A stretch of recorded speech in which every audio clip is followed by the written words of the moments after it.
ગુજરાત વિધાનસભા અને અમદાવાદની કેટલીક શાળાઓને આજે બોમ્બથી ઉડાવી દેવાની ધમકી મળી હતી. પોલીસે બોમ્બ ડિટેક્શન અને ડોગ સ્ક્વોડની ટીમોએ તાત્કાલિક ઘટનાસ્થળે પહોંચીને શોધખોળ હાથ ધરી હતી.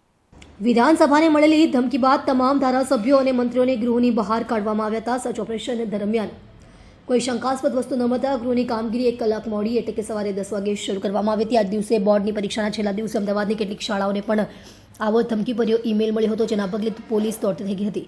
આ ધમકીઓ કથિત રીતે ખાલિસ્તાની તત્વો દ્વારા પંજાબી ભાષામાં મોકલવામાં આવી હતી. મેલમાં કચ્છના બંદર પર એલપીજી ટેન્કરો પર મિસાઇલ હુમલાની પણ ધમકી આપવામાં આવી હતી. ઉલ્લેખનીય છે કે ગુજરાત વિધાનસભાનું બજેટ સત્ર 16 ફેબ્રુઆરીથી શરૂ થયું છે, જે 25 માર્ચ સુધી ચાલશે. ગઈકાલે જે યુસીસી વિધેયક અંગે કાર્યકારી સલાહકાર સમિતિની બેઠકમાં ચર્ચા થઈ હતી, જે 25 માર્ચે ગૃહમાં રજૂ કરવાની સંભાવના છે. આજ સવારે 8:30 વાગ્યાની આસપાસ વિધાનસભા ઈમેલ આઈડી ઉપર એક ઈમેલ આવ્યા છે. આમાં બોમ્બ બ્લાસ્ટની ધમકી મળેલું છે.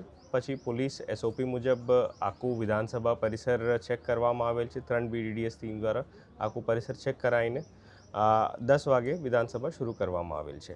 જો ઈમેલ આવ્યા છે એની વિરુદ્ધ ગુના દાખલ કરવામાં આવશે અને તપાસ કરીને આગળ તપાસ વધશે. તપાસ જે જોડાઈ છે અન્ય એજન્સીઓ પણ તપાસની અંદર જોડાઈ છે. હવે તો પહેલે ગાંધીનગર પોલીસ ગુના દાખલ કરશે, પછી ડીજી સાહેબ નક્કી કરશે કે કઈ એજન્સી સાથે જોડશે.